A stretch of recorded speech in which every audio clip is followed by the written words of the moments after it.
ভাই সার্ভারে বলো সমস্যা হেন গেছে লোক হাজার হাজার লোক কারো রয়েছে অনেক হ্যাঁ সার্ভার ডাউন হয়ে বন্ধ অনেক টিকিট কাটার কোনো পাও না টাকা নেই তো কেন লোক ঢুকে দেখে আমাদের কিউআর কোড চাই না এই তো জোর জানা অপেক্ষা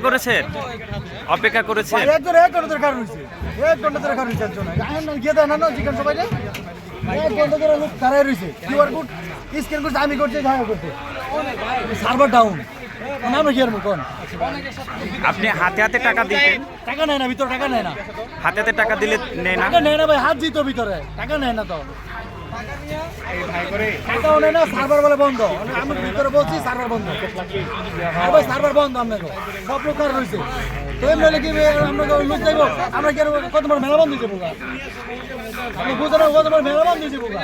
দর্শক আমরা যেমনটা জানাচ্ছিলাম যে এখানে আসলে যে টিকিট সংগ্রহের বিষয়টা সকাল থেকে আমরা জানিয়েছিলাম যে এটা একটা জটিল হয়েছেন দর্শনার্থীদের কাছে যে আসলে আমরা দেখতে পেয়েছিলাম যে অনেকেরই আসলে টিকিট সংগ্রহ করতে অনেক জটিলতা আর সম্মুখীন হয়েছে। ঠিক তেমনি অনেক দর্শনার্থীদের মধ্যে দিয়ে অনেকে আবার ক্ষুব্ধ হয়েছেন এবং ক্ষুব্ধ প্রতিক্রিয়া জানাচ্ছেন এবং কর্তৃপক্ষকে জানাচ্ছেন। মোবাইলও নেয় না ভাই সার্ভারের সমস্যা না তো আজকে অবস্থা আজকে প্রথম দিন শুক্রবার সময় খেয়ে মাত্র ফিরে ঢুকবো বাইঙ্গুলো ঢুকবো আরে ভাই এই আপনার সার্ভার শোনেন অনলাইন মানে সার্ভার ডিসকাউন্ট যত কথা আমরা ঢুকবো আমরা যেমনটা জানাচ্ছিলাম যে আপনাদেরকে যে আন্তর্জাতিক বাণিজ্য মেলার যে একেবারে মূল ফটক রয়েছে প্রবেশদ্বার রয়েছে এই প্রবেশদ্বারের সামনে এসেই আসলে অনেক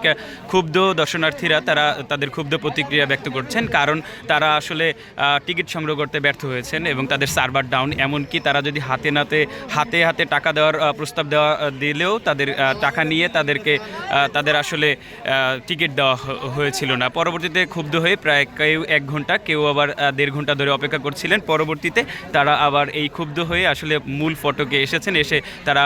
ক্ষুব্ধ প্রতিক্রিয়া ব্যক্ত করেছেন কর্তৃপক্ষের কাছে কিন্তু কর্তৃপক্ষ বারংবারই বলছেন একটু অপেক্ষা করতে আসলে আমরা সকাল থেকেই দেখেছি যে এই জটিলতা ক্রমান্বয়ে রয়েছে এবং বিশেষ করে এই জটিলতা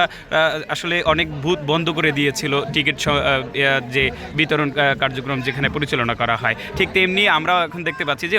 কয়েকজন দর্শনার্থী যারা অনেক দূর থেকে এসেছেন তারা ক্ষুব্ধ প্রতিক্রিয়া ব্যক্ত করেছেন এবং অপেক্ষা করছেন যাতে এখান থেকেই তাদেরকে প্রবেশ করতে দেওয়া হয়। আমরা জানাচ্ছিলাম সর্বশেষ যে ঢাকা আন্তর্জাতিক বাণিজ্য মেলার প্রধান ফটক থেকে হোসাইন সিপাহী, সমর কণ্ঠস্বর, ঢাকা।